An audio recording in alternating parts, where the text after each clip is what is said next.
Guys. Today we're going to talk about how to solve quadratic functions by completing the square. So if you remember, we talked about completing the square as a method to be able to change something from standard form into vertex form.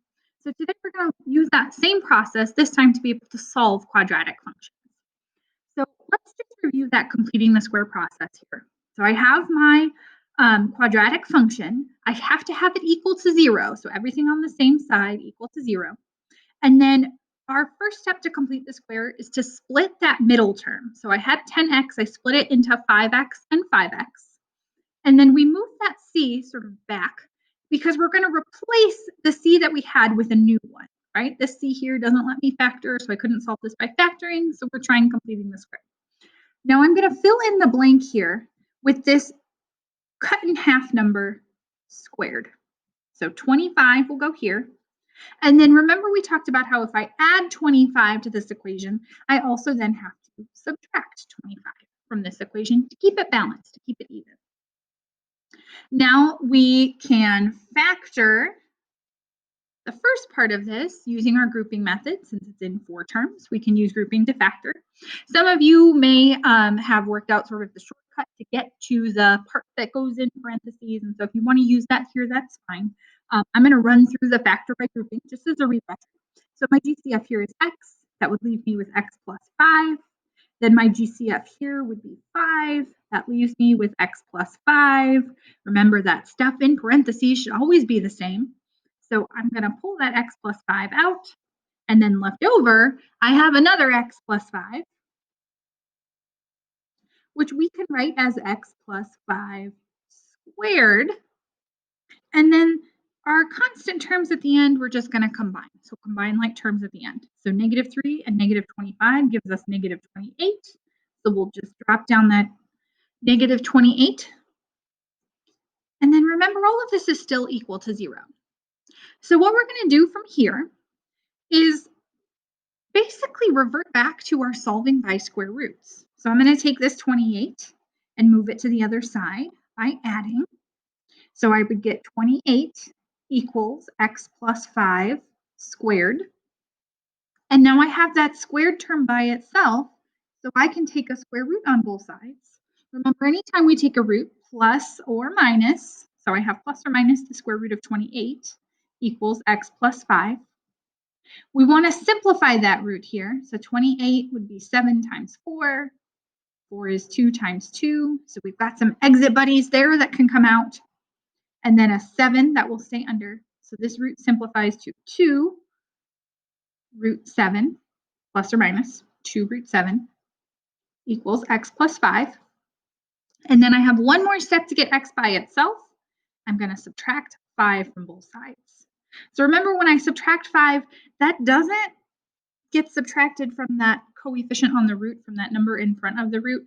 This is its own thing. This is a number and this is a number. Since this one's irrational, we can't combine them. So I would just have negative 5 plus or minus 2 root 7 equals x. Okay, so that's a little review of our completing the square process. Now let's do a couple more practice examples. So if I take a look at this first equation that we have here, notice that I have a GCF of x. So I'm going to go ahead and factor that GCF out. Remember, completing the square only works if I have x squared stuff. I have to have a quadratic. So I'm going to factor out that x. And that would leave me with x squared plus 6x plus 1. And now I'm going to complete the square with this stuff in parentheses. Okay, so I would have x squared plus 3x plus 3x plus something plus 1 minus whatever something I fill in that blank there. I'm going to fill in the blank with that cut in half number squared. So that would be 3 squared, which is 9. That goes in both my blanks. And then I'll work through the factoring on this one, and then on the others, I'll use that shortcut that we have.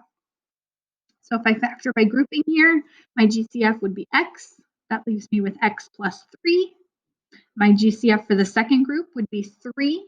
That leaves me again with x plus 3. Remember, that stuff in parentheses should always be the same. Since it is, I get to pull that out.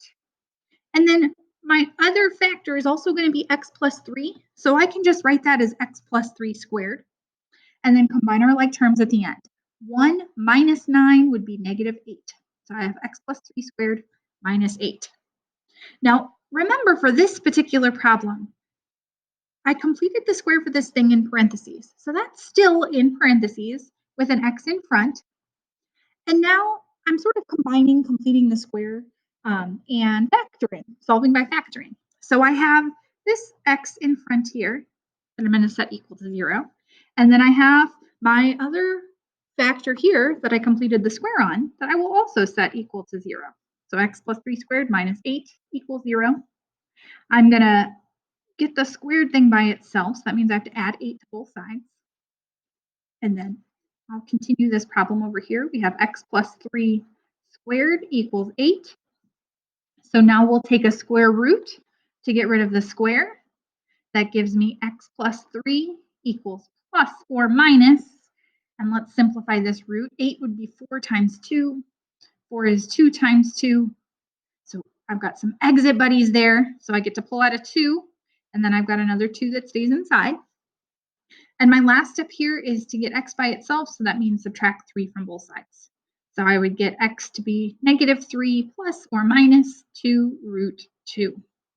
So 3 solutions here, x equals 0, and then x equals negative 3 plus 2 root 2, and x equals negative 3 minus 2 root 2. Remember, fundamental theorem of algebra, our number of solutions should always match our degree. Okay, let's take a look at another example here. For our next problem, we have x squared minus 16x equals negative 76. I'm going to need to move that 76 to the other side. Remember, when I complete the square, I want everything on the same side set equal to 0. I have to add 76 to both sides here. So we get x squared minus 16x plus 76 equals 0. We'll split that middle term, so x squared minus 8x minus 8x plus something plus 76 minus something. That something will be our cut in half number squared. So negative 8 squared would give us 64. We fill that into both blanks there. And then again, if you want to work through the factoring by grouping like we did here and for our first example, you can. We're going to end up with x minus 8 squared. And then at the end, 76 plus 64 would give us, or minus 64, I should say, would give us 12, positive 12. And again, that's still equal to 0. Now we're going to move that 12 to the other side, and we get x minus 8 squared equals negative 12.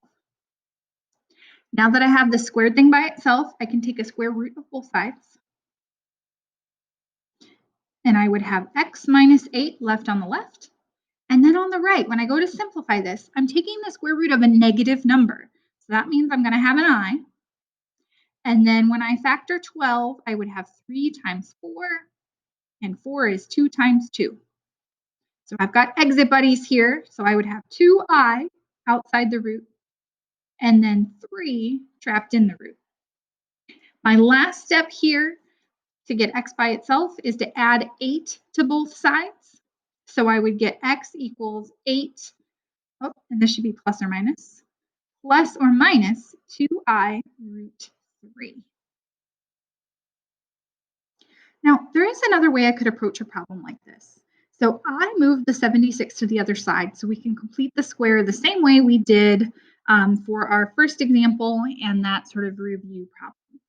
With our next example, and I'm going to show you another option that we have since we're looking at solving here and not necessarily just changing to vertex form. So if we take a look at our third example here, I do need the x terms on the same side.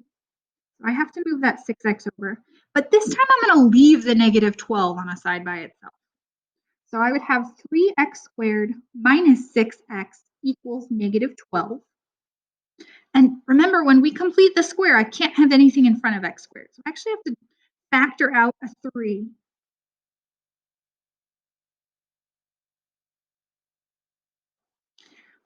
But if I leave this negative 12 on the other side, remember, we're going to end up getting that x by itself, right? I have to get the squared thing by itself. I have to get the x by itself.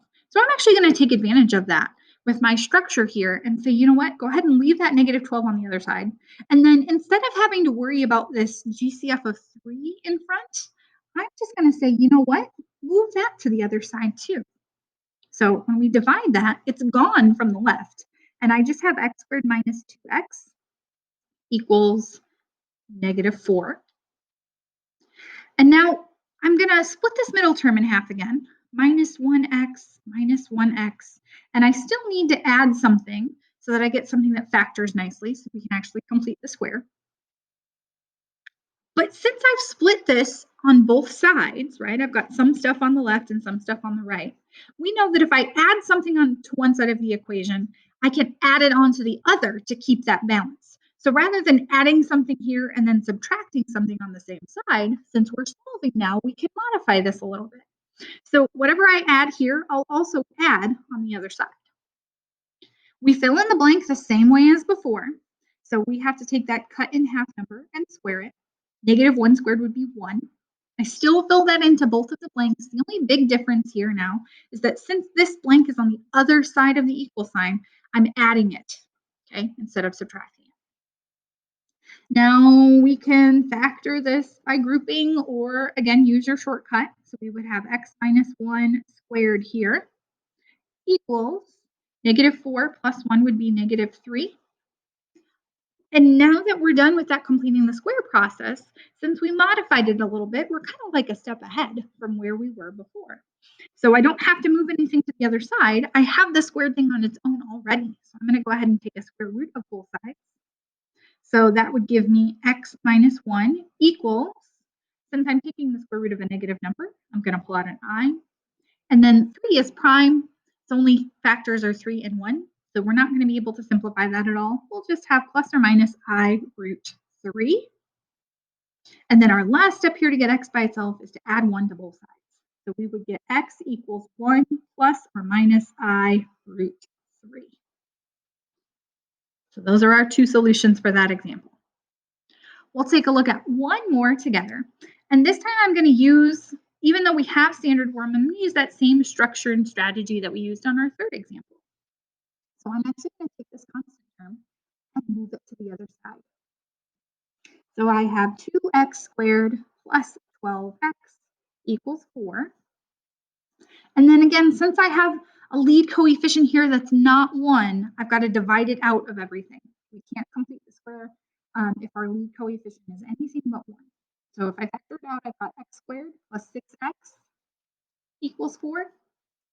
And I really like this strategy when we have a lead coefficient that we have to divide out, because then I don't have to keep it hanging around in front. I get to just move it to the other side and be done with it. So here I'm left with x squared plus 6x equals 2. Again, I've got to split that middle term. So x squared plus 3x plus something equals 2 plus something. I'll fill in the blank with that cut in half number squared. So 3 squared would give me 9. So this would factor into x plus 3 squared equals 2 plus 9 is 11. Now, since the squared thing is by itself, I can take a square root on both sides. So we would get x plus 3 equals plus or minus the square root of 11. That's not going to simplify it because 11 is prime. So my last step here would be to subtract 3 from both sides to get x by itself. So I would get x equals -3 plus or minus the square root of 11. And that's solving by completing the square.